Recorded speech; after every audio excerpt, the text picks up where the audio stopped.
सबसे पहले तो let's talk about atomic mass. Atomic mass जो है हम मेजर करते हैं with respect to carbon. Carbon के C12 आइसोटोप को रेफरेंस मान के हम एटॉमिक मास जो है वो कैलकुलेट करते हैं। तो एटॉमिक मास हम क्या बोलते हैं?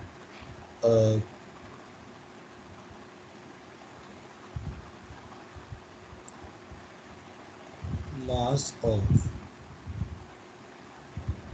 C12 at 1/12 part. हम C12 एटम के 1/12 पार्ट को रेफरेंस मान के, और हम इसको यूनिट बोल देते हैं कि ये होता है 1 AMU। AMU का मतलब होता है atomic mass unit. For example, जैसे मुझे ऑक्सीजन का मास निकालना, तो ऑक्सीजन का मास में कैसे लिखूंगा? मास ऑफ ऑक्सीजन एटम मैं लिखूंगा 16 times AM।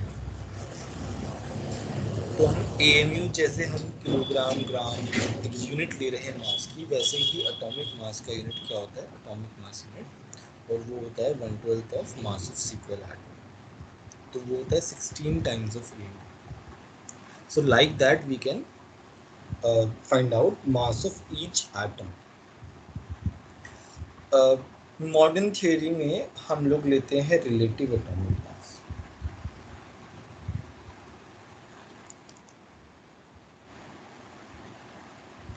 Relative atomic mass, जिसको हम RAM भी लिखते हैं,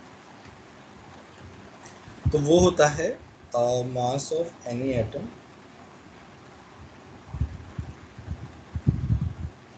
अपॉन AM। तो वो क्या करता है? वो बेसिकली एक नंबर बताता है कि कितना हैवियर है तुम्हारा मास, किससे? 1/12 of mass of C12 atom से कितना हैवियर है। तो जैसे मास ऑफ मैं ऑक्सीजन के लिए निकालता हूँ, ऑक्सीजन के लिए मैं क्या लिखूंगा? 16 AMU, राइट। नीचे है AMU, AMU से AMU कैंसिल, हमारे पास क्या आ गया? 16 आ गया। 16 हमें क्या बताता है कि ऑक्सीजन का जो मास है वो 16 टाइम्स हैवियर है 1/12 of atomic mass of C12 atom.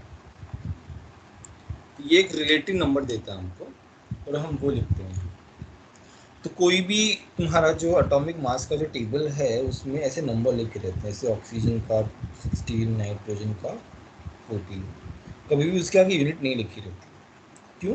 क्योंकि हम रिलेटिव एटॉमिक मास के अकॉर्डिंग हम लोग मास लिखते हैं। ठीक है, इसमें किसी को कोई डाउट? सर ये एक लास्ट में रिपीट करना सर, मेरा मतलब आवाज सर आपका कट गया था। बस हम जो भी एटॉमिक मासेस की लिस्ट में हम डायरेक्टली नंबर लिखते हैं, we don't write AMU, units नहीं लिखते, क्योंकि हम रिलेटिव एटॉमिक मास के करस्पॉन्डिंग लिखते हैं।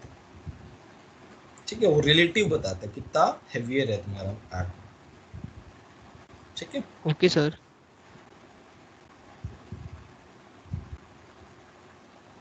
ठीक है, ये तो हुआ एटॉमिक मास के बारे में। और एटॉमिक मास का लिस्ट मैंने जो नोट्स प्रोवाइड किए हैं उनमें एटॉमिक मासेस लिखे हुए सारे के सारे। अच्छा, नेक्स्ट है 1 AMU जो होता है, दैट इज 1.66 इंटू 10⁻⁻24 ग्राम। ग्राम में कन्वर्ट कर रहे हैं 1 AMU को इसमें। और ये मेरा होता है 1/6.023 इंटू 10⁻23। इसको हम ऐसे भी लिख सकते हैं। और ये मेरा क्या होता है? Avogadro number. This is my Avogadro number. ठीक है। सो अभी क्या है, अभी इस AMU का ग्राम में रिलेशन हम क्यों निकाल रहे हैं? Because in a daily life we want to have mass in terms of gram at least, that only we are able to use it, we can able to use it, otherwise हम use कर ही नहीं पाएंगे। तो तुम्हारा ये वाला जो नंबर है ना, ये वाला नंबर बहुत इंपॉर्टेंट नंबर है। तो इस वाले नंबर को हम क्या बोलते हैं, मतलब बेसिकली तुम्हारा जो 1 मोल का डेफिनेशन होता है वो यही होता है। 1 मोल का मतलब होता है 6 into 20 Avogadro number of particles. 1 मोल का मतलब होता है एवोगैड्रो नंबर ऑफ पार्टिकल्स। वो पार्टिकल्स कुछ भी हो सकते हैं, कैसे भी हो सकते हैं, molecules, compound, electrons, protons, neutrons, ions. तो पार्टिकल्स कुछ भी हो सकता है 1 मोल के रिस्पेक्ट में। तो ये होता है तुम्हारा 1 मोल। 1 मोल। अच्छा, अभी क्या है, नंबर ऑफ मोल कैलकुलेट करने का एक फॉर्मूला होता है सिंपल सा, जो कि बहुत काम आता है। वो होता है मास ऑफ एनी पार्टिकल, जिसको हम m लिखते हैं, अपॉन में लिखते हैं हम molar mass of same particle. अच्छा, ये मोलर मास का मतलब क्या है? मोलर मास का मतलब है मास इन ग्राम, कि हम ग्राम में रिप्रेजेंट करते हैं, तब उसका जो मास है वो लिखते हैं। ऐसे एग्जांपल्स देंगे। अभी तुम्हें एक जस्ट फॉर्मूला बताया मैंने, इसको शॉर्ट फॉर्म में हम लिखते हैं number of moles is equal to mass upon molar mass. इस तरीके से लिखते हैं। ठीक है, हम इसके कुछ क्वेश्चन भी करेंगे, एग्जांपल्स भी करेंगे। सर बट हाँ हाँ बोलो। सर ये मोलर मास और रिलेटिव एटॉमिक मास में डिफरेंस क्या होता है? हाँ, वही बताने जा रहा हूँ। मोलर मास क्या होता है पहले मैं वो बता देता हूँ। ठीक है, पहले मैं वो बता देता हूँ। अब क्या है, मोलर मास क्या होता है? सिंपल सा इसका डेफिनेशन है 1 मोल का मास, 1 मोल का मास क्या होता है। अब देखो, ये 2 पार्ट में डिवाइडेड है। पहला होता है ग्राम एटॉमिक मास, जिसे हम लिखते हैं GAM। दूसरा है ग्राम मॉलिक्यूलर मास। अच्छा, ग्राम एटॉमिक मास क्या होता है? Mass of 1 mole of atom, 1 mole atom का मास कितना। अब देखो, जैसे मान लो मेरे पास कोई ऑक्सीजन एटम है, मैं एग्जांपल से समझा रहा हूँ, उसी समझ में आएगा। ऑक्सीजन के एक एटम का मास कितना? Mass of 1 atom of oxygen 16 AU, right. मैंने लिखा है mass of 1 mole of oxygen. देखो, 1 मोल ऑफ ऑक्सीजन का मतलब क्या है? Na atom of oxygen. तो हम क्या करेंगे भाई, 16 को Na से मल्टीप्लाई करेंगे, राइट। अब हमें पता है 16 इंटू Na, AMU क्या होता है ग्राम में। अब हमें ग्राम में लिखना है, 1 अपॉन Na ग्राम होता है। Na से Na कैंसिल, तो मेरे पास क्या आ गया, 16 ग्राम। यहाँ पे देख रहे हो, मैंने क्या बताया था कि मोलर मास क्या होता है, ग्राम में रिप्रेजेंट किया जाता है। तो वो ग्राम में अपने आप आ जाता है जब उसे हम मोलर मास लिखते हैं। 1 मोल का जो मास आता है वो ग्राम में अपने आप आ जाता है, AMU से ग्राम में अपने आप आ जाता है। क्यों आता है? क्योंकि हमने 1 मोल को डिफाइन ही इसी नंबर से किया है, जिस नंबर से वो, मतलब 1 अपॉन Na है, तो हमने Na को ही 1 मोल मान लिया, इसीलिए Na को 1 मोल माना, ताकि वो कट जाए और हमारे पास क्या आ जाए, मास इन ग्राम आ जाए, सिंप्लीफाई करने के लिए। बोलो, ये वाली बात समझ में आई कि नहीं है? ग्राम एटॉमिक मास समझ में आया कि नहीं है? Yes sir. ठीक है, अब यहाँ पे मॉलिक्यूल है, तो यहाँ पे क्या है, for 1 mole of molecule, 1 mole of molecule. अब जैसे मुझे CO2 का मास निकालना है, तो मैं कैसे निकालूंगा? कार्बन का मास होता है 12, ऑक्सीजन का मास होता है 16, तो ये कितना हो गया, 44। और 1 मोल का मास कितना हो जाएगा, 44 ग्राम। बोलो, समझ में आया कि नहीं है?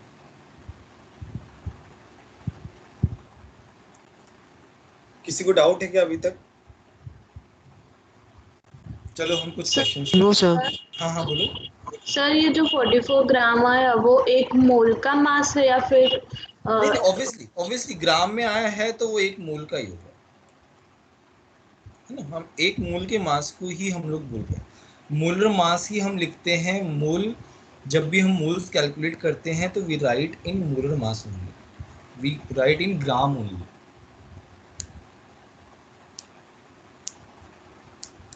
ठीक है, ओके। चलो अभी हम कुछ क्वेश्चंस करते हैं। लेट्स से तुमसे पूछा गया है कि 18 केजी ऑफ ग्लूकोज, ग्लूकोज का फॉर्मूला क्या होता है, C6H12O6। तुम्हें क्या निकालना है, इसके नंबर ऑफ मोल्स निकालना है। तो भाई पहले हम क्या लिखते हैं, मास लिखते हैं। मास कितना है, देखो हमेशा ग्राम में ही लिखना है। तो 18,000 ग्राम हो गया, और इसका मॉलिक्यूलर मास क्या होता है, मोलर मास क्या होता है, 180 ग्राम अपॉन 180। कितना आ गया, 100 मोल्स आ गया मेरे पास। बोलो ये बात समझ में है कि नहीं? Yes sir.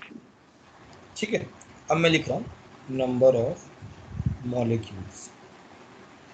मैंने क्या बताया था, एक मोल में Na मॉलिक्यूल्स होते हैं, एक मोल में Na मॉलिक्यूल्स होते हैं, 100 Na इंटू एन। पार्टिकल्स होते हैं।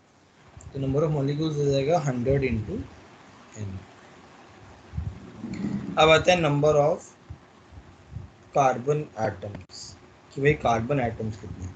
तो भाई हमें देखो, मैं यहाँ पे लिख रहा हूँ 1 मॉलिक्यूल ऑफ C6H12O6, 1 मॉलिक्यूल है। इसमें मैं क्या कह रहा हूँ कि 6 कार्बन एटम है। एक मॉलिक्यूल में 6 कार्बन एटम्स हैं, 12 हाइड्रोजन एटम्स हैं, 6 ऑक्सीजन एटम्स हैं। राइट, ये एक मॉलिक्यूल की बात है। अब हमारे पास मॉलिक्यूल कितने हैं, इतने। तो हम क्या लिखेंगे, 100 Na into 6। Similarly oxygen atoms कितने लिखेंगे हम, 100 Na इंटू 6। हाइड्रोजन एटम्स कितने लिखेंगे हम, 100 Na इंटू 6। बोले समझ में आया कि नहीं? यस सर आ गया। सर हाइड्रोजन में इंटू 12 नहीं है?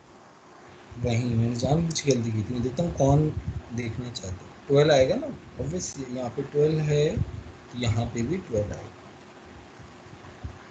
बोलो समझ में आया कि नहीं है? ठीक है, चलो अब मैं एक क्वेश्चन देता हूँ।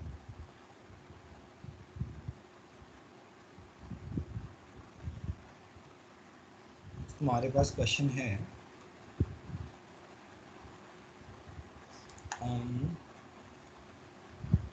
1800 ग्राम H2O है, तुम्हें निकालना है मोल्स, नंबर ऑफ मॉलिक्यूल्स कितना है, एटम्स कितने हैं इंडिविजुअल,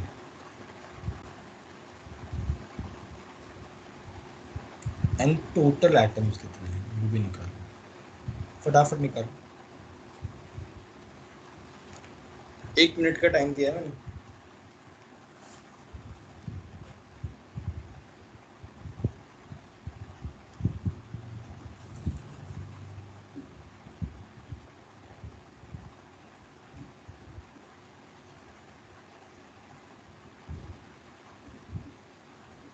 हंड्रेड मोल्स हैं और हाइड्रोजन के 200 Na एटम्स हैं, ऑक्सीजन के 100 Na एटम्स हैं और टोटल 300 Na।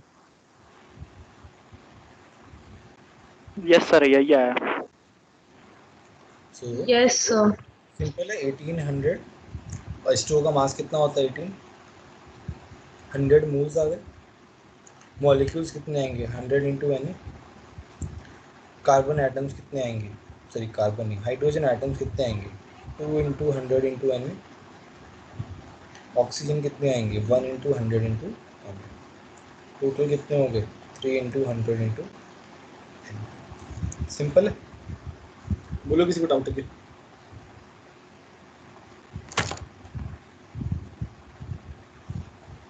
कोई डाउट नो किसी सर। को? ठीक, आगे बढ़ते हैं। अब हम H2O में थोड़ा सा और ऑब्जर्व करते हैं। क्या ऑब्जर्व कर रहे हैं? H2O में नंबर ऑफ प्रोटॉन्स कितने हैं? ये हाइड्रोजन में कितने प्रोटॉन होते हैं? हाइड्रोजन में एक प्रोटॉन होता है, ठीक है, 0 न्यूट्रॉन होते हैं, 1 इलेक्ट्रॉन होता है। ऑक्सीजन में 8 प्रोटॉन्स होते हैं, 8 न्यूट्रॉन्स होते हैं, 8 इलेक्ट्रॉन्स होते हैं। राइट, इस तरीके से होता है। Yes sir. अभी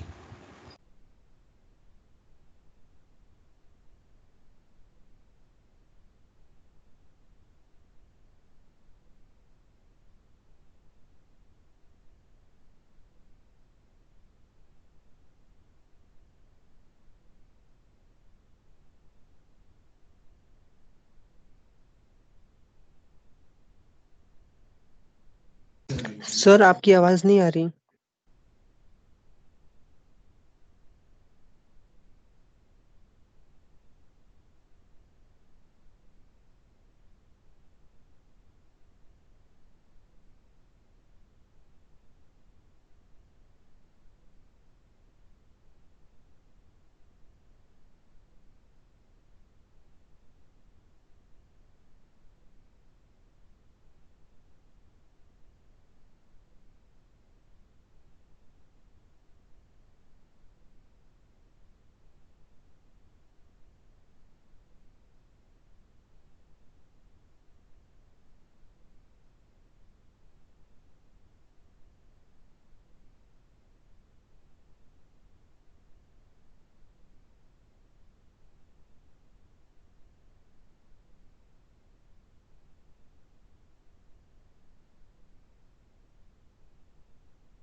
मेरी आवाज आ रही है?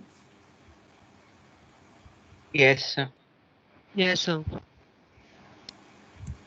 Yes sir. ठीक है, तो हमने प्रोटॉन न्यूट्रॉन्स के बारे में देखा था, ऑक्सीजन और उसके। तो टोटल नंबर ऑफ प्रोटॉन्स कितने हो गए? 1 + 8 9। नंबर ऑफ न्यूट्रॉन्स कितने हो गए? 8 + 0 8। नंबर ऑफ इलेक्ट्रॉन्स कितने हो गए? 9। समझ में आया? सर हाइड्रोजन तो 2 है ना। सॉरी, तो यहाँ पे 2 हो जाएगा, तो 10, यहाँ पे भी 10 हो जाएगा, ठीक है। अभी क्वेश्चन में दे रहा हूँ, तुम्हें दिया हुआ है 2Na molecules of D2O दिया हुआ। पहला है calculate number of moles, B number of neutrons, C number of electrons. करो फटाफट, 1 मिनट में आंसर आना चाहिए सारे।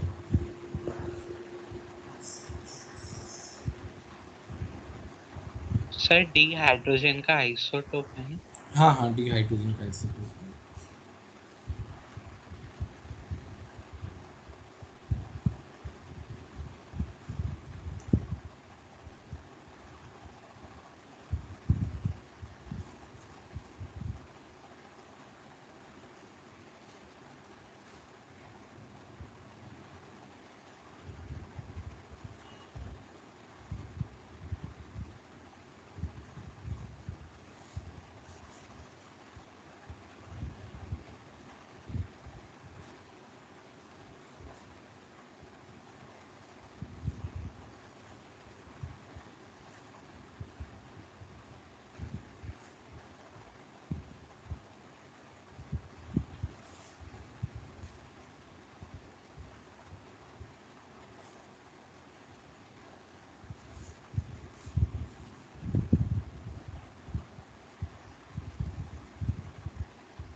Sir number of moles 2।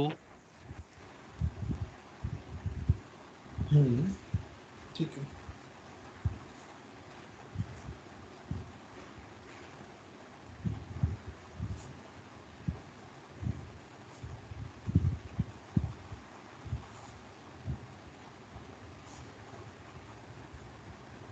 Neutrons 20।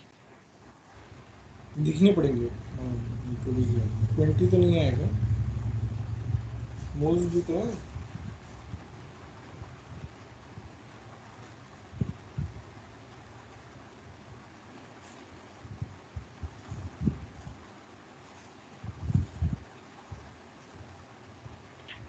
Sir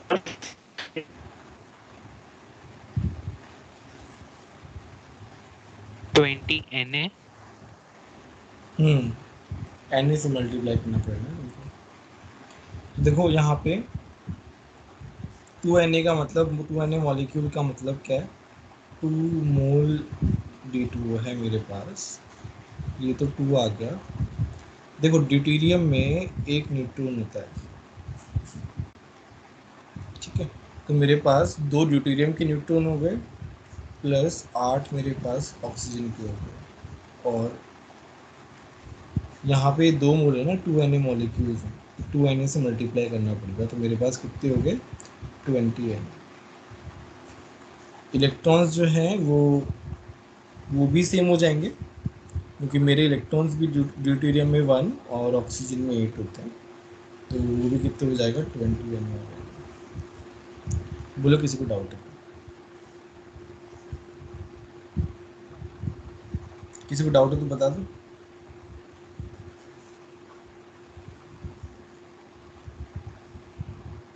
no sir.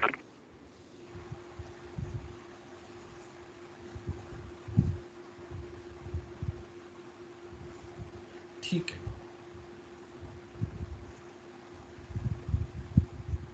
अभी हम एक और टाइप की प्रॉब्लम करते हैं।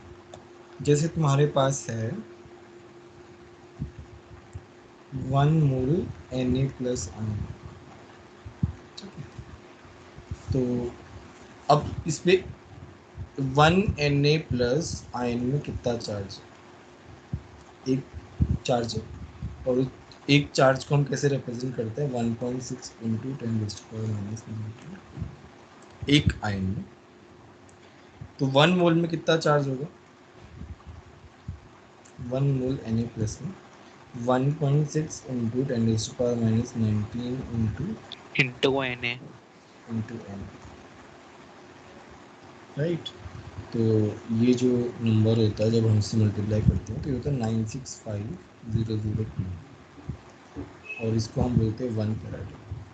तो हम क्या लिखते हैं इन जनरल? हम क्या लिखते हैं? Charge of 1 mole of electrons is equal to 1 farad. Unit हो गया हमारे पास,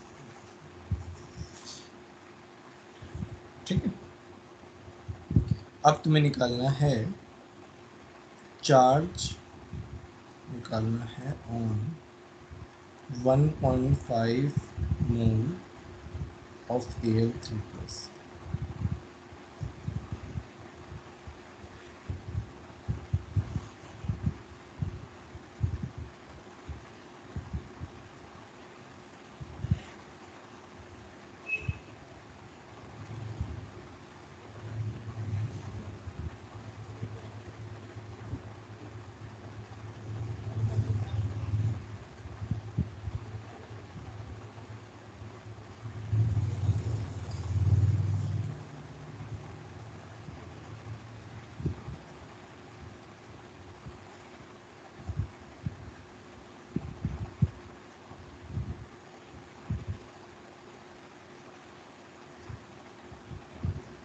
फोर पॉइंट फाइव।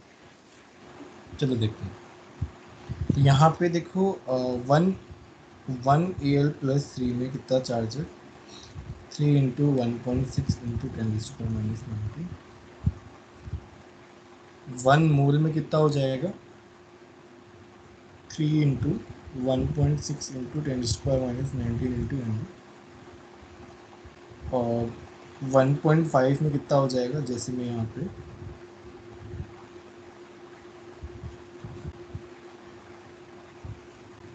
1.5 लिखूँगा तो इंटू क्या हो जाएगा 1.5, तो हो जाएगा 4.5। और ये वाला टर्म को हम क्या लिख देंगे, फेराडी लिख देंगे, 4.5 फेराडी। बताओ ये वाली बात समझ में आई कि नहीं?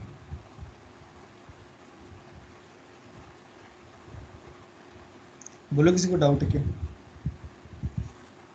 जो किसी को डाउट हो तो बता देना।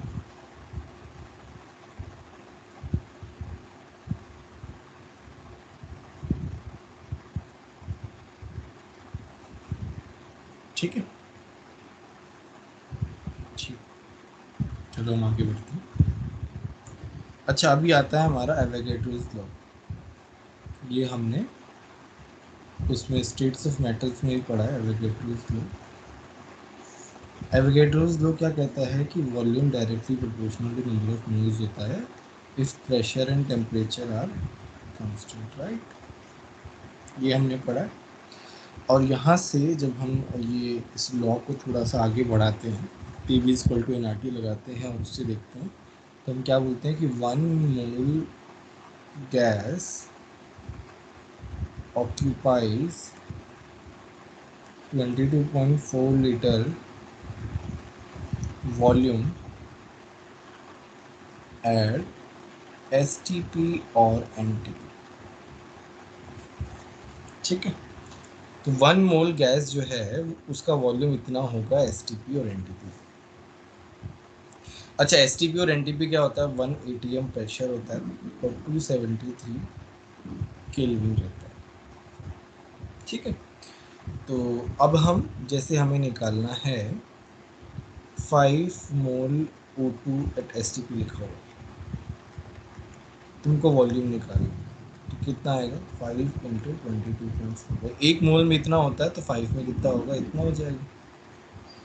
तुमको दिया हुआ है 11.2 लीटर CO2 एट STP। तुमको क्या पूछा है, मास ऑफ CO2 पूछा, बताओ कितना होगा। 22। बाकी लोग बताओ, अंकित तुम बताओ।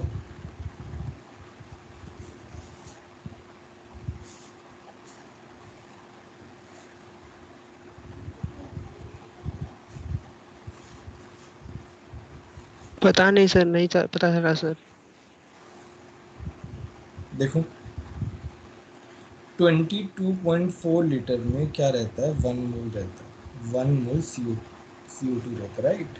यही तो हमने पढ़ा है। Yes sir. 11.2 लीटर में कितना होगा, हाफ मोल। मतलब तुम्हारे पास क्या है, हाफ मोल CO2 है। मास कितना हो गया भाई, 1 मोल CO2 में मास कितना होता है, 44 ग्राम होता है। 1 मोल CO2 यस का सर। मास क्या होता है, मोलर मास ही तो हुआ। Yes molar sir. मास कितना होता है, 44। तो हाफ मोल में कितना हो जाएगा, 22। बोलो क्लियर है कि नहीं, यस किसी सर। को कोई डाउट है क्या?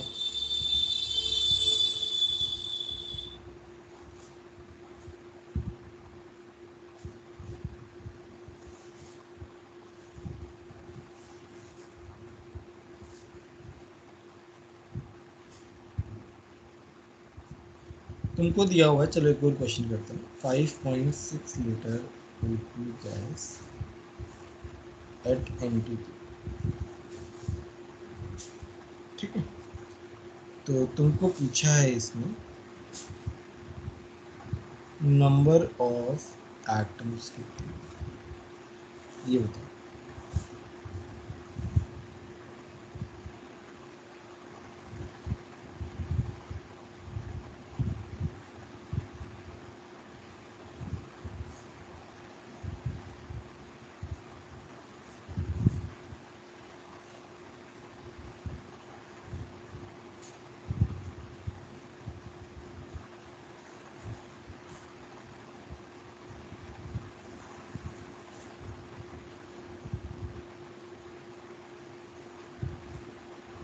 0.25 है। देखते हैं, वो तो मुझे भी नहीं पता, बाकी लोग भी बताओ आंसर।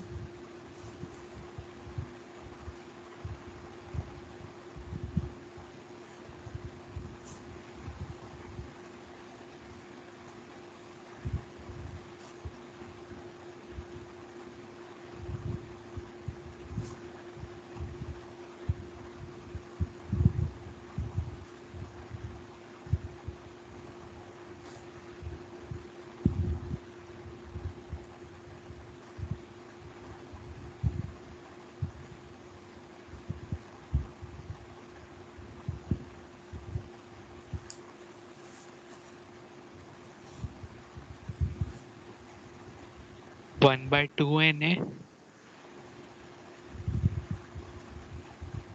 बाकी लोग बताओ।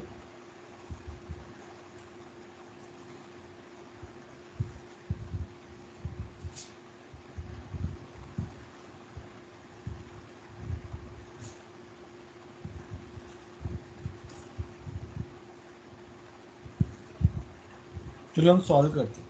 तो देखो, तुम्हारा एक तरीके से हम ये फॉर्मूला ही बोल सकते हैं, number of moles is equal to volume of gas at STP upon 22.4। कितना हो गया? 5.6 upon 22.4 is equal to half, ठीक है। तो O2 के मोल्स कितने आ गए? सिर्फ 1/4 मोल्स, ठीक है। तो 1/4 मोल्स आ गए, तो नंबर ऑफ मॉलिक्यूल कितने आ गए? 1/4 इंटू n। तो नंबर ऑफ एटम्स कितने होंगे भाई? 1/4 इंटू n मॉलिक्यूल हो गए, और एटम्स कितने एक मॉलिक्यूल के अंदर? 2 एटम। कितना हो गया? 1/2 इंटू। बोलो समझ में आया कि नहीं है? बोलो अंकित, समझ में आया कि नहीं है? यस सर, आ गया। ठीक है, वेरी गुड।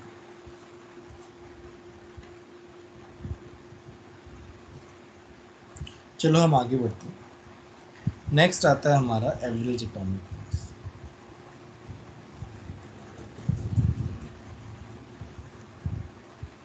इसको हम AMM AAM भी लिखते हैं। AAM का सिंपल सा रहता है कि हम जो रहते हैं ना, आइसोटोप्स जितने भी रहते हैं नेचर में, तो उनका एक वेटेड एवरेज लेते हैं। वेटेड एवरेज कैसे लेते हैं? इसका फॉर्मूला होता है summation of percentage isotope, isotope का जितना परसेंटेज एग्जिस्ट कर रहा है इनटू आइसोटोप का जितना एटॉमिक मास है, A for atomic mass,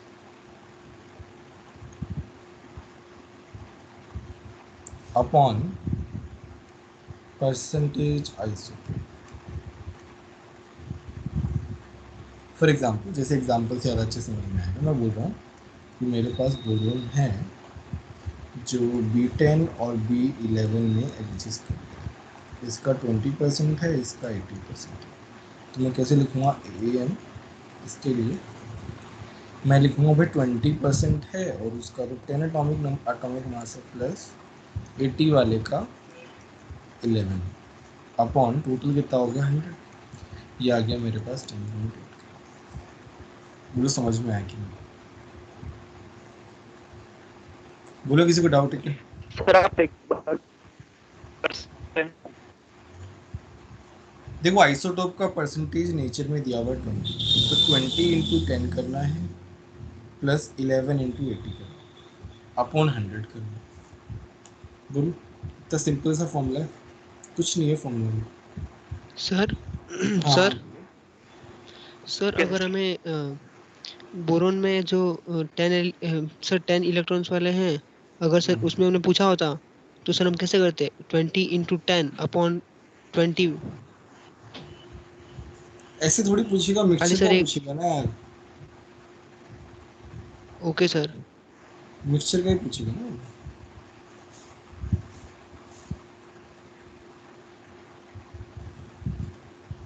individual थोड़ी पूछेगा, एम तो मिक्सचर का ही आएगा। नेक्स्ट है एवरेज मॉलिक्यूलर मास।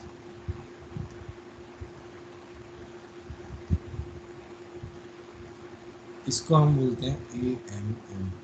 बहुत सिंपल सा फॉर्मूला होता है इसका, N1 M1 plus N2 M2 upon M1 plus M2। हम इसको दूसरे वर्ड में लिखते हैं total mass upon total moles.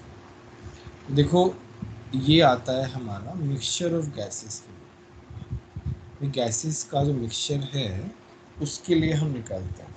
तो लेट्स से गैस 1 का मास इतना है। मास हम कैसे निकालते हैं? तो वो नंबर ऑफ मोल्स क्या होता है, मास अपॉन मॉलिक्यूलर मास। तो यहाँ से मास कितना है, मोल्स इनटू मॉलिक्यूलर मास। तो वैसे ही moles of that gas includes molecular mass, moles of other gas includes molecular mass और अपॉन टोटल मोल्स। यहाँ पे सॉरी वो आएगा, मोल्स आएगा।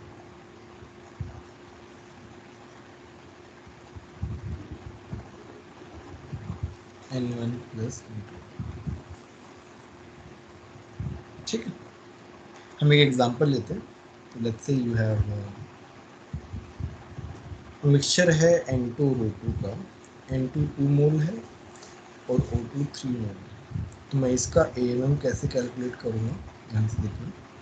इसका मोल इंटू इसका मॉलिक्यूलर मास दैट इज 28, इसके मोल्स इंटू इसका molecular mass upon total moles. तो ये मेरे पास आ जाएगा 29.6। बोलो समझ में आया कि नहीं?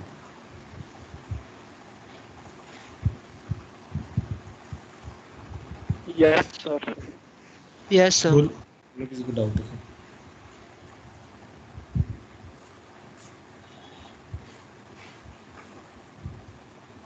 ठीक है, नेक्स्ट आता है गेली-यूसेक्स law of combining value.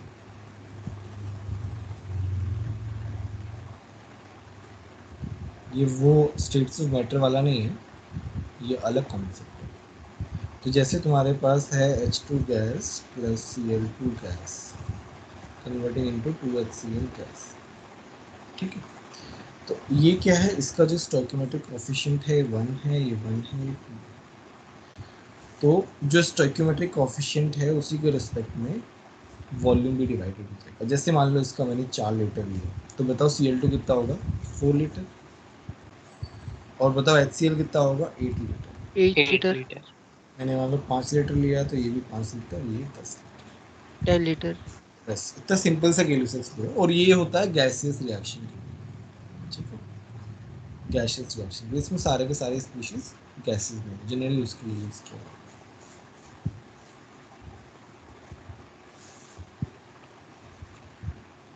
Next है लॉ ऑफ केमिकल कॉम्बिनेशन।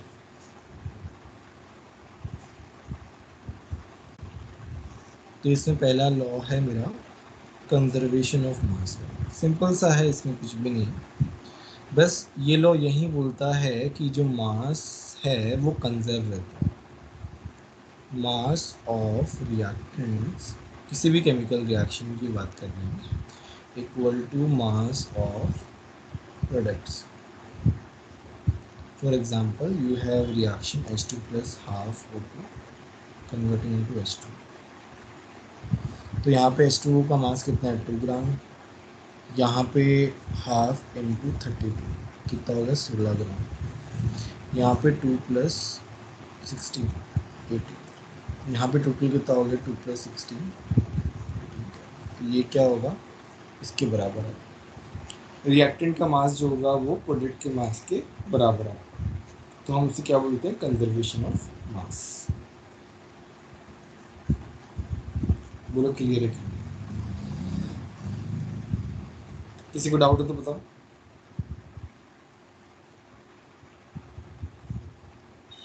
ठीक, नो सर। नेक्स्ट हम पढ़ते हैं law of constant proportion. Law of constant proportion. तो कांस्टेंट प्रोपोर्शन में क्या रहता है, तो बस यही बोलता है कि जैसे H2O है, H2O में मेरे पास क्या है, H2 का मास 2 है, ऑक्सीजन का मास 16 है, तो रेशियो कितना है, 1:8। तो वेट का जो रेशियो रहता है, वेटेड रेशियो जो रहता है, वो ऑलवेज कांस्टेंट होता है इररिस्पेक्टिव ऑफ सोर्स और method of synthesis. For example, जैसे वाटर है, तो वाटर चाहे सी वाटर ले हो, चाहे टैप वाटर ले हो, चाहे आइस ले हो, the formula remains same, and if the formula remains same, आपका वेट का जो रेशियो है वो भी सेम है। बताओ ये वाली बात समझ में आई तुम्हें?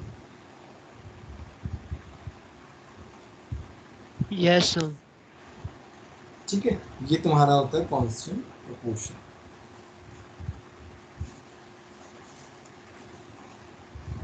नेक्स्ट आता है लॉ ऑफ मल्टीपल प्रोपोर्शन। ये थोड़ा सा डिफरेंट है, इसको हम अच्छे से पढ़ेंगे। तो ये कहता है कि कोई भी दो एटम जब कंबाइन हो रहे हैं और वो दो कंपाउंड बना रहे हैं, जो है दो से ज़्यादा कंपाउंड बना रहे हैं, तो अगर एक का मास फिक्स है, ये कितना है 12:16 है, ये 12:32। अगर एक एटम का मास फिक्स कर दिया जाए, तो दूसरे एटम का जो रेशियो होता है, मास का जो रेशियो होता है, वो एक सिंपल होल नंबर रेशियो में आता है। हम कोई एग्जांपल लेते हैं, जैसे तुम्हारे पास H2O और H2O, ये हाइड्रोजन प्लस ऑक्सीजन से दो का टाइप के कंपाउंड बने, इसका रेशियो है 2:16 2:32। तो ये और ये क्या है, सेम। तो इन दोनों का जो रेशियो है 1:2, वो क्या है, सिंपल होल नंबर रेशियो। यही तुम्हारा law of multiple proportion. Sir तो फिक्स करने के बाद 1:2 ही आएगा हमेशा, एक को फिक्स कर दे तो? नहीं नहीं नहीं, वो ये तो इन दोनों एग्जाम्पल के लिए। जैसे मैं एक और एग्जाम्पल लेता हूँ, जैसे मेरे पास है NO2 और NO3, तो बताओ यहाँ पे नाइट्रोजन का रेशियो फिक्स है, यहाँ पे कितना है 14:32, 14:48, ये फिक्स है, बट ये कितना रेशियो है, 2:3 है। Okay sir. सर हाँ बोलो। सर ये उसी के एप्लीकेशन है ना सर, जो हमने 9th में सर वो 6 लॉ पढ़े थे? यार मेरे को याद नहीं, 9th में क्या पढ़ा था। नहीं सर, वो मास can either be created not be destroyed in chemical reaction, फिर वो सर हाँ, रेशियोस। उसी टाइप।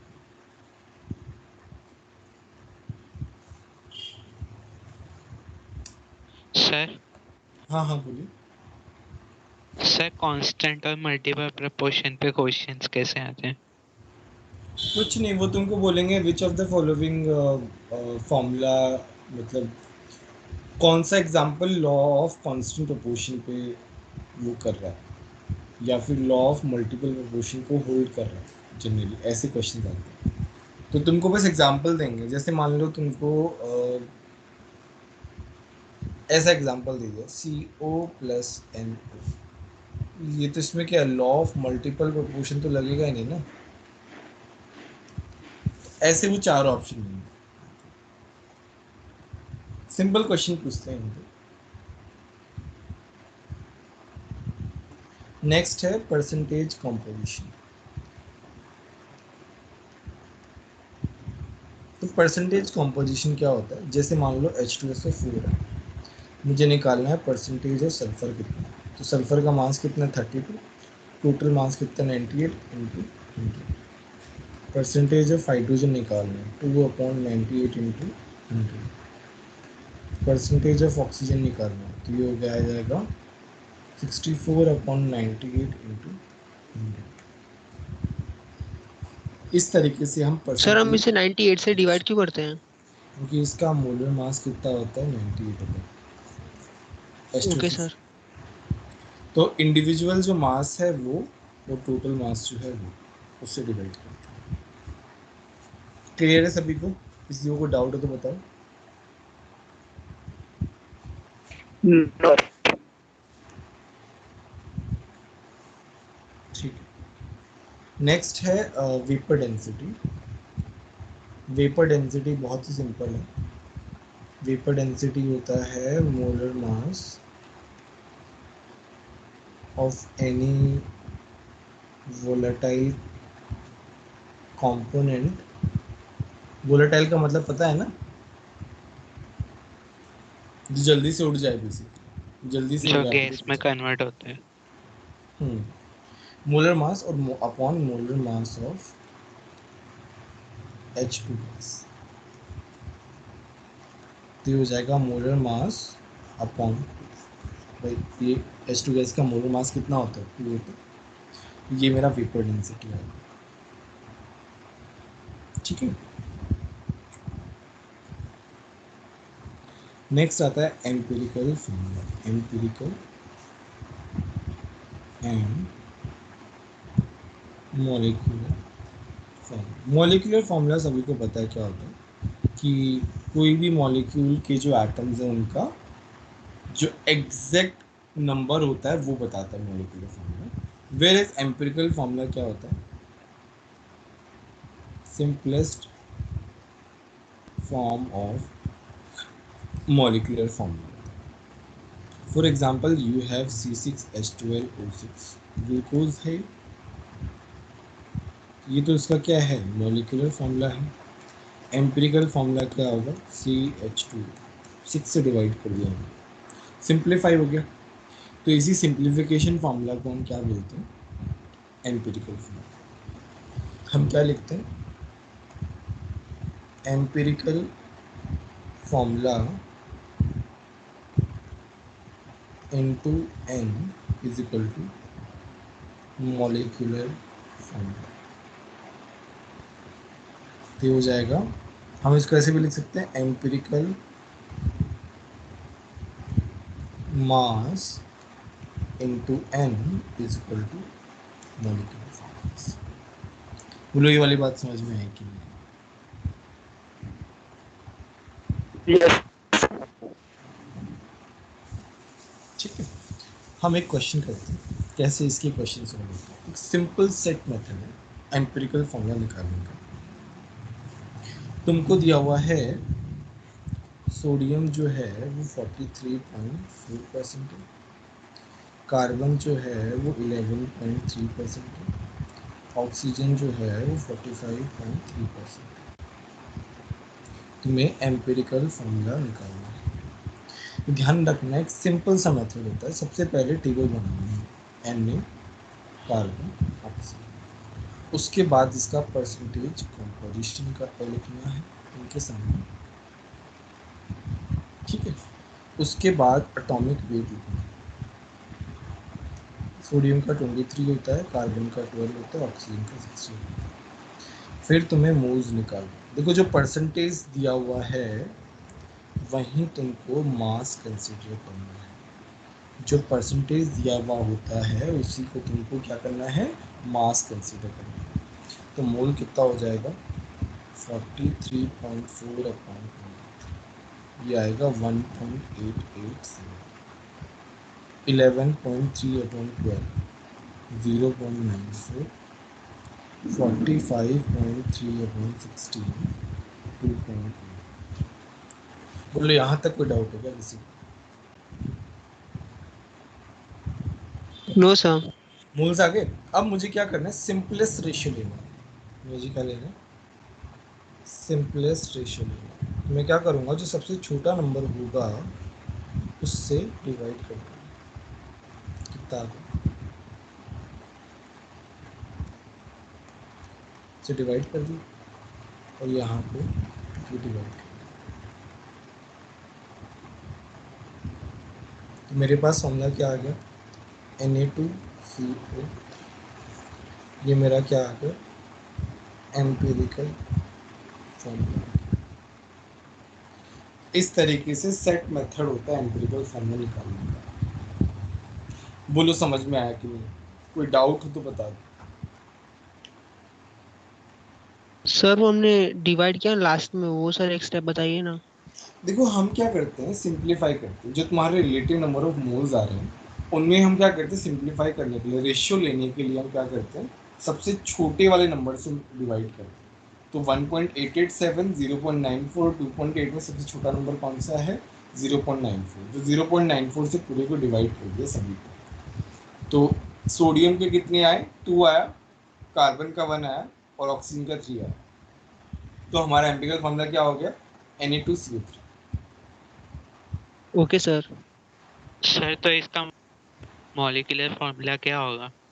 देखो इसका मॉलिक्यूलर फॉर्मूला, मान लो जैसे तुमको बोला है कि मॉलिक्यूलर मास जो है वो 212 दिया हुआ, लेट्स से मॉलिक्यूलर मास, ठीक है। तो तुम क्या करोगे, पहले एम्पिरिकल मास निकालोगे। मैं क्या लिख रहा हूँ, एम्पिरिकल मास। वो तुम्हें मोलर मास देगा तभी वो पूछेगा। तो एम्पिरिकल मास है 106। तो मॉलिक्यूलर फॉर्मूला क्या हो जाएगा, देखो हम इसे डिवाइड कर देंगे, 212 106। तो मतलब तुम्हारा जो n है वो 2। इसका क्या मतलब है, इसका मतलब है तुम्हारा जो फॉर्मूला आएगा वो क्या आएगा, Na4C2O6। ये तुम्हारा क्या हो जाएगा, मॉलिक्यूलर फॉर्मूला। सर ये एक बार रिपीट करिए ना। देखो मॉलिक्यूलर मास जो है ना, that should be given to calculate molecular formula. तो वो तुमको दिया हुआ है 212। हमने फॉर्मूला पढ़ा था कि empirical mass into n is equal to molecular mass. n मेरा कितना आ गया, n मेरा 2 आ गया। तो हमने मॉलिक्यूलर एम्पिरिकल फॉर्मूला को 2 से मल्टीप्लाई कर दिया। Okay sir. समझ में आया सभी को, बोलो किसी को डाउट है।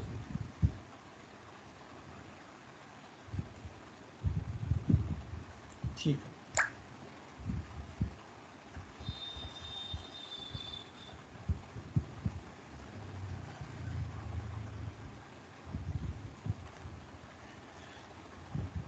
ठीक। नेक्स्ट आता है तुम्हारा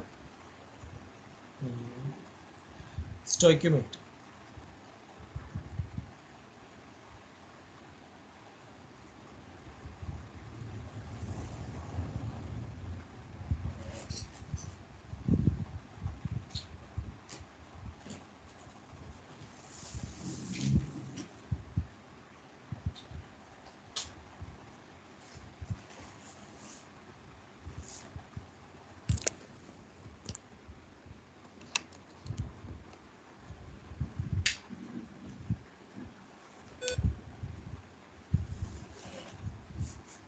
तो स्टोइकियोमेट्री में तुम्हारी केमिकल रिएक्शंस को कैसे डील करते हैं हम वो पढ़ेंगे।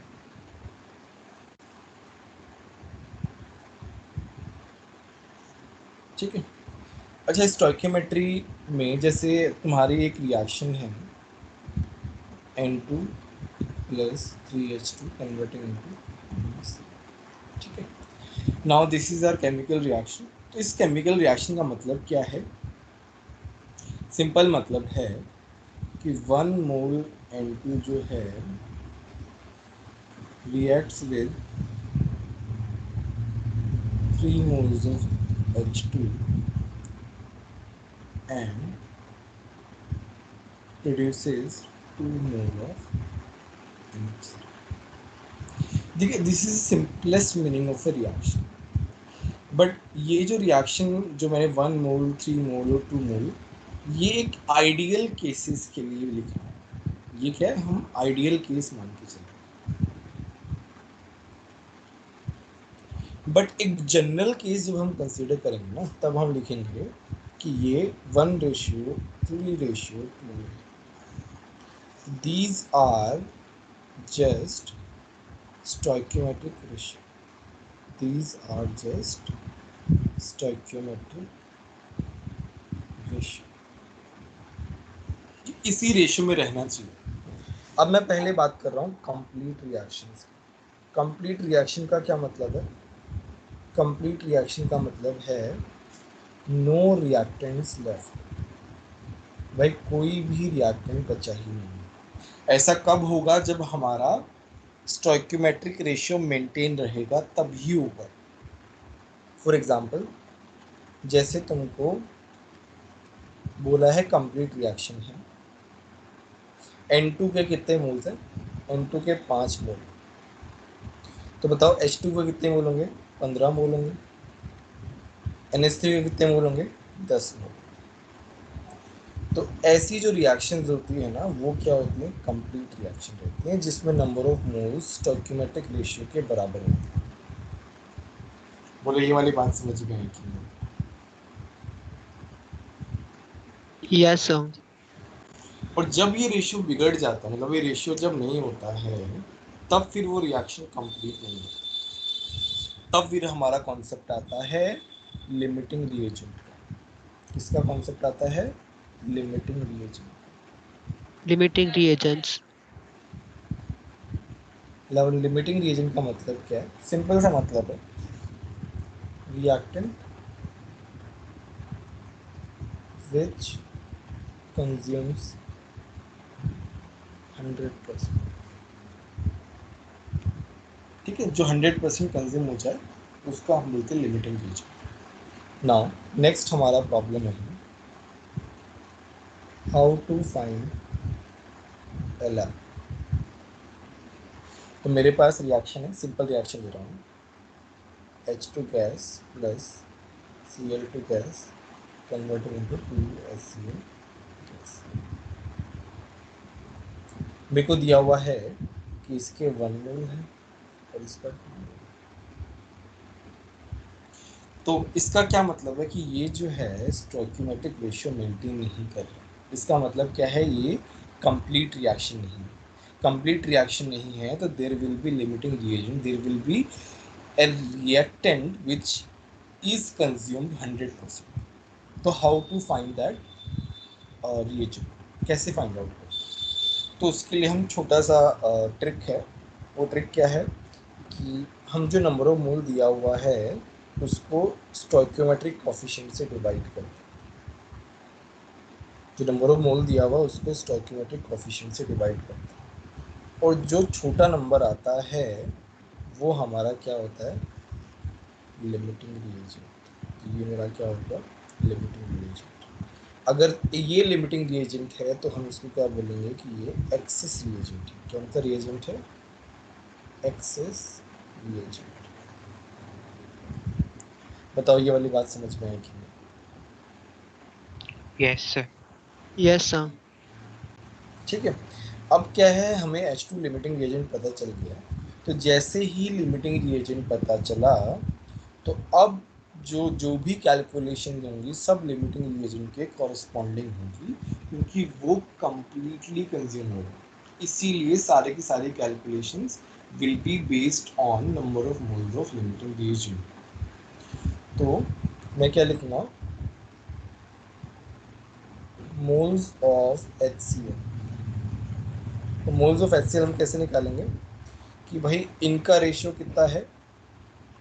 1:2 स्टोइक्योमेट्रिक।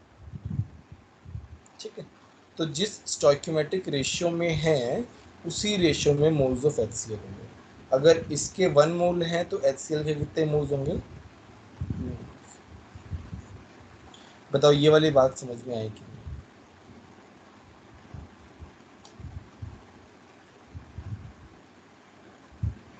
बोलो हाँ या ना में बोलो। सर मींस कि दोनों को ऐड कर दिया, दोनों के सर अरे नहीं नहीं, ऐड नहीं स्टैक्योमेट्रिक किया यार। रेशियोज को। देखो H2 और HCl का रेशियो लिखा, स्टोइकियोमेट्रिक रेशियो कितना है 1 रेशियो, मोल्स रेशियो कितना है 1 रेशियो x, दोनों को क्रॉस मल्टीप्लाई कर दिया, x into 1 into 2 into x कितना आ गया 1। सिंपल है ना, अगर ओके ये सर। 1:2 है तो मोल्स का भी रेशियो क्या होगा 1:2 ही। क्यों? क्योंकि लिमिटिंग रिएजेंट है ना, तो लिमिटिंग रिएजेंट का रेशियो मेंटेन करें। ठीक है, अब हम जानना चाहते हैं मोल्स ऑफ Cl2 लेफ्ट, कितने मोल्स बचे रहेंगे। देखो अगर इसके 1 मोल कंज्यूम हो रहे लिमिटिंग रिएजेंट के, तो Cl2 को कितने मोल्स कंज्यूम होंगे, रेशियो क्या है 1:1 है, तो इनके रिएक्टिंग मोल्स का जो रेशियो होगा वो भी 1:1 होगा। तो H2 का अगर 1 मोल कंज्यूम हो रहा है तो Cl2 का कितना मोल कंज्यूम होगा 1 मोल। 1 मोल।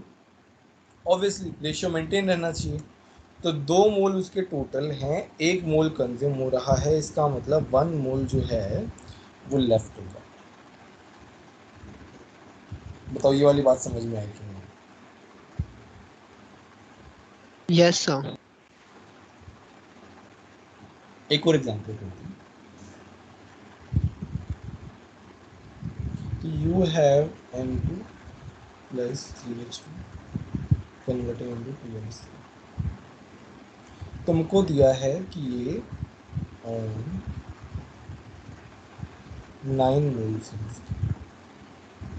और इसके 2 मोल्स। ठीक है, तो पहला काम क्या होगा तुम्हारा, लिमिटिंग रिएजेंट फाइंड आउट करो। तो तुम क्या करोगे 2/1 इसका स्टोइकियोमेट्रिक कोएफिशिएंट, 9/3 इसका स्टोइकियोमेट्रिक कोएफिशिएंट। 3। तो बताओ इनमें से कौन छोटा है, ये छोटा है, इसका मतलब यस ये सर। LR है, ये ER है। ई ठीक है, आर है। अब क्या है, मुझे फाइंड आउट करना है मोल्स ऑफ NH3। तो N2 और NH3 के जो मोल्स का रेशियो है, स्टोइकियोमेट्रिक रेशियो है, वो है 1:2। और एक्चुअल में N2 के मोल्स कितने हैं, NH3 के मोल्स फाइंड आउट करने हैं, मैं मानने वाला x।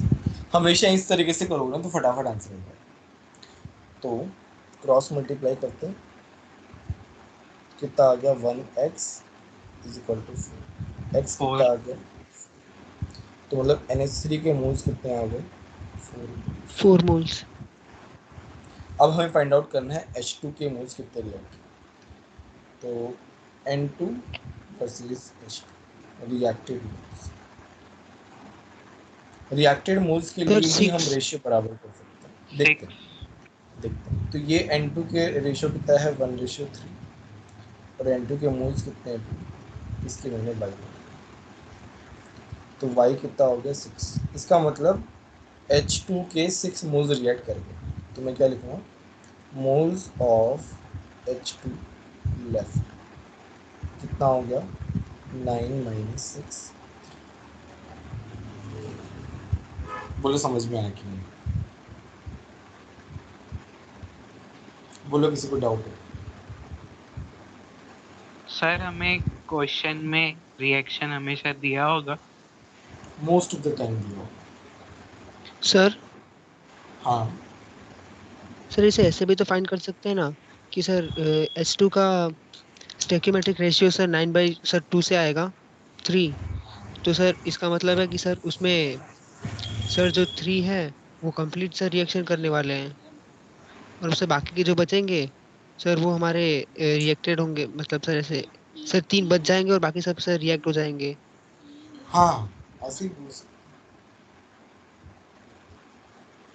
ठीक है। Okay sir.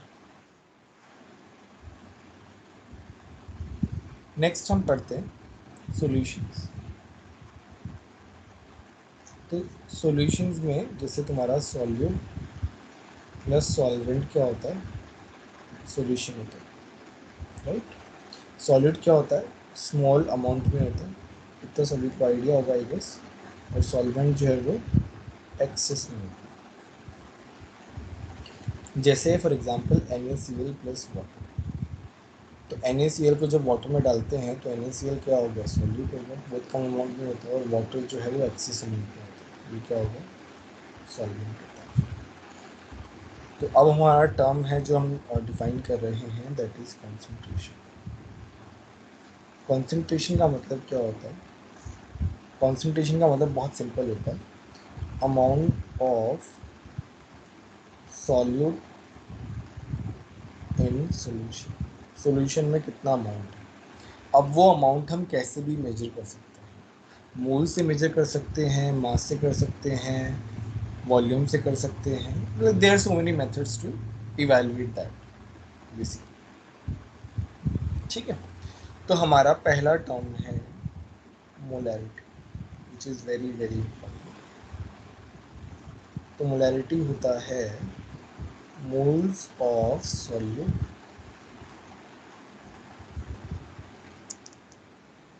moles of solute upon volume of solution in liter.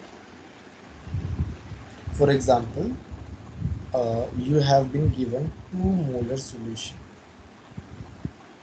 तो 2 molar solution का मतलब होगा 2 moles solute है, अगर कुछ दिया हुआ नहीं है तो प्लस 1 liter solution, ये मतलब होता है। और इसमें वॉल्यूम इन्वॉल्वमेंट है, तो ये क्या होता है, temperature dependent quantity, temperature dependent quantity. बोलो मोलैरिटी समझ में आया कि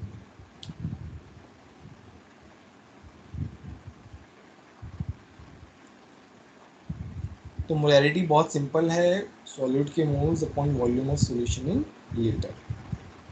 ठीक है, नेक्स्ट आता है मोलैलिटी।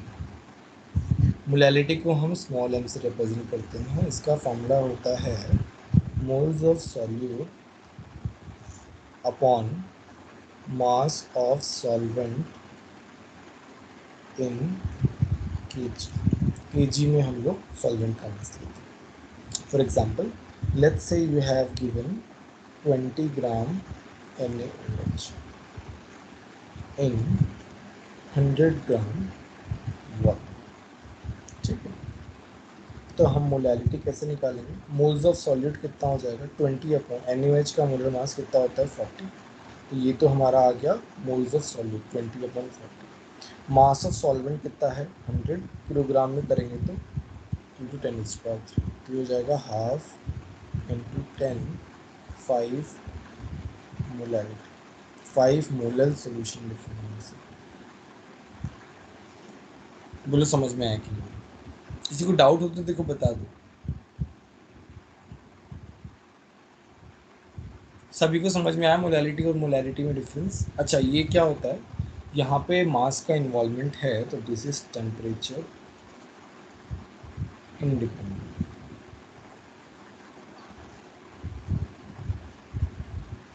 बोलो समझ में आया कि नहीं। Yes sir. ठीक है, सिंपल फॉर्मूला बेस्ड है। नेक्स्ट आता है मेरा परसेंटेज। हाँ बोलो। सर वो टेम्परेचर इंडिपेंडेंट वाला पॉइंट फिर से बता। देखो जो तुम्हारा देखो इसमें क्या है, मास का इन्वॉल्वमेंट है, मास ऑफ सॉल्वेंट, तो मास जो है वो टेम्परेचर से फर्क नहीं पड़ता उसका, इसीलिए टेम्परेचर इंडिपेंडेंट है। इफ वी इंक्रीज और decrease the temperature, the molality will remain same, temperature want affect it. Okay sir. Next है परसेंटेज बाय मास, इसको हम वेट बाय वेट परसेंट भी लिखते हैं। इसका फॉर्मूला होता है weight of solute upon weight of solution into 100। Let's say तुमको दिया हुआ है 25% weight by weight aqueous solution, aqueous solution, aqueous solution, aqueous solution मतलब पानी तुम्हारा सॉल्वेंट है, तो इसका मतलब होगा 25 ग्राम मेरे पास NaCl है, 100 ग्राम मेरे पास सॉल्यूशन है, और 75 ग्राम मेरे पास water. सिंपल, बोलो किसी को डाउट है। नेक्स्ट है सर वो हाँ बोलो। 100 ग्राम सर वाटर और 75 सर 100 ग्राम सॉल्यूशन और 75 ग्राम वाटर चाहिए ना। देखो परसेंटेज है ना, तो हम हर चीज़ किस में ले रहे हैं, 100 में ले रहे हैं। तो अगर हमने 25 ग्राम सॉल्यूट का मास ले लिया तो सॉल्यूशन का मास कितना होगा, 100। 100 ग्राम और 75, हाँ सर समझ में आ गया। ठीक है। नेक्स्ट है परसेंटेज बाई वॉल्यूम, तो ये होता है percentage V by V। Simple है, volume of solute upon volume of solution into. Next है परसेंटेज मास बाई वॉल्यूम, ये हो जाएगा mass of solute upon volume of solution into. Simple simple simple से फॉर्मूलाज है। नेक्स्ट है strength, strength of solution, it's very specific. Strength of solution वो होता है mass of solute upon volume of solution into volume of solution in litre. तो इसका unit जो आता है वो आता है ग्राम पर लीटर स्ट्रेंथ। ठीक है। नेक्स्ट आता है मोल फ्रैक्शन। मोल फ्रैक्शन होता है जैसे तुम्हारे पास A plus B plus C component solution, मैं क्या लिखूँगा, मोल फ्रैक्शन ऑफ ए, ये होता है मोल फ्रैक्शन ऑफ ए, तो वो हो जाएगा moles of A upon moles of A plus moles of B plus moles of C. वैसे ही मैं मोल फ्रैक्शन ऑफ बी लिखूँगा moles of B upon moles of A plus moles of B plus moles of C. X C लिखूँगा तो N C upon N A plus N B plus. बोलो mole fraction समझा कि नहीं समझा। Yes sir. कोई doubt है किसी को।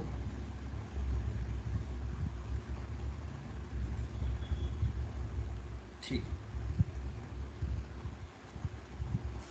नेक्स्ट है पीपीएम।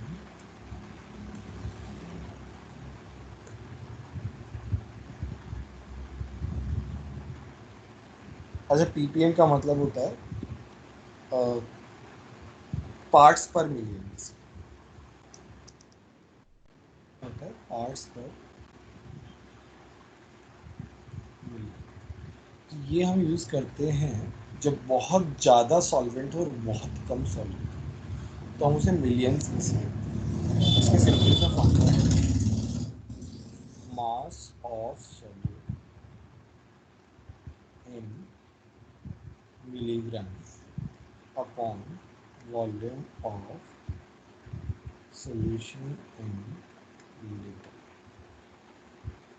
बहुत सिंपल है। चलो इसके हम क्वेश्चन करते हैं। क्वेश्चन क्या है, तुमको दिया है कि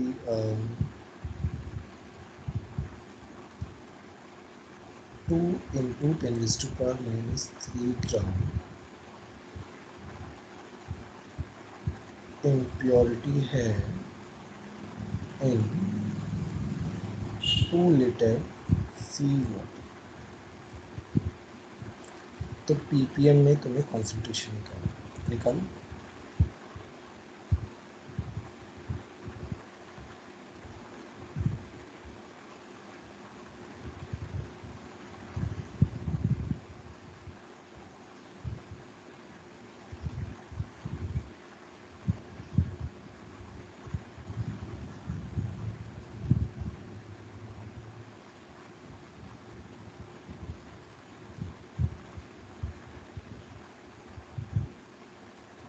सर 10 to power of -5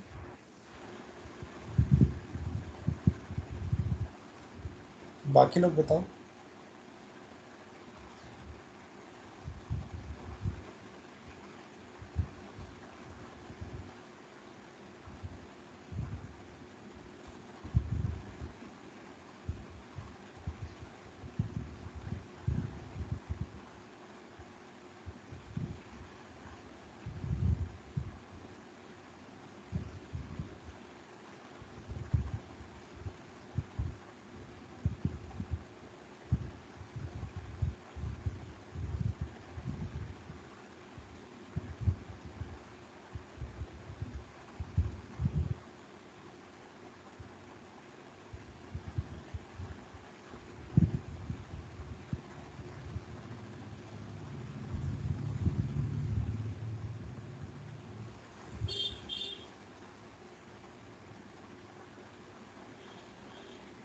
बाकी लोग बताओ आंसर।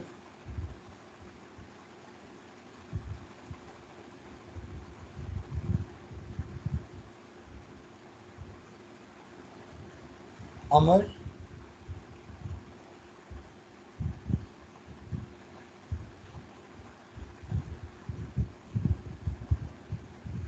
0.1.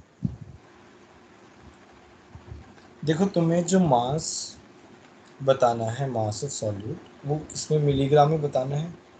तो तुमको ग्राम में दिया हुआ, तो तुम उसको मिलीग्राम में कैसे कैलकुलेट करोगे, 10⁻³ से मल्टीप्लाई करके। और वॉल्यूम ऑफ सॉल्यूशन कितना है, लीटर में ही है। तो ये कट गया, ये मेरे पास क्या आ गया, 1। बोलो सिंपल था कि नहीं थी। अंकित तुमने क्या गलती कर दी? कन्वर्जन में मिस्टेक हो गई. सर वो मैंने मल्टीप्लाई कर दिया सर 10⁻⁻² से। कुछ भी करते हो यार, ध्यान दिया करो। यहाँ पे क्या है, ग्राम में दिया हुआ है, तुम्हें किस में करना है, मिलीग्राम में करना है। तो 10⁻³ से मल्टीप्लाई करो, ठीक है। चलो एक और क्वेश्चन करते हैं। तुम्हें दिया हुआ है 10% weight by wait NaOH aqueous solution. तुमसे पूछा है मोलैलिटी क्या होती है, फटाफट करो।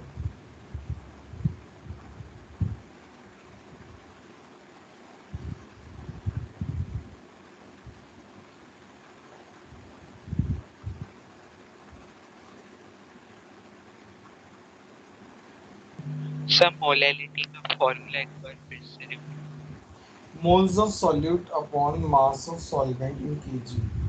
Moles of solute upon mass of solvent in kg।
1.77 something. ठीक है, देखते हैं।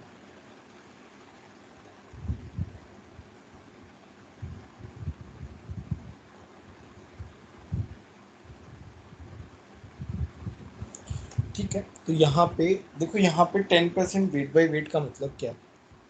यहाँ पे मतलब है कि 10 ग्राम NaOH है प्लस 100 ग्राम मेरा सॉल्यूशन। एक्वस बोला है तो मास ऑफ वाटर कितना आ गया? 90 ग्राम। 90 ग्राम। तो मोलैलिटी कितनी हो गई? 10 अपॉन, देखो ये तुम्हारा सॉल्यूट है तो इसका मास अपॉन मॉलिक्यूलर मास कितना हो गया? 40। और मास ऑफ वाटर कितना हो गया? 90 इंटू 10⁻³ क्योंकि तुम्हें किलोग्राम में पुट करना है। तो ये हो गया 1/4 इंटू 1000 अपॉन 90। तो ये कितना आ जाएगा? 100 अपॉन 36, 2 पॉइंट समथिंग है। बोलो समझ में आया कि नहीं? किसी को डाउट है क्या? Yes sir.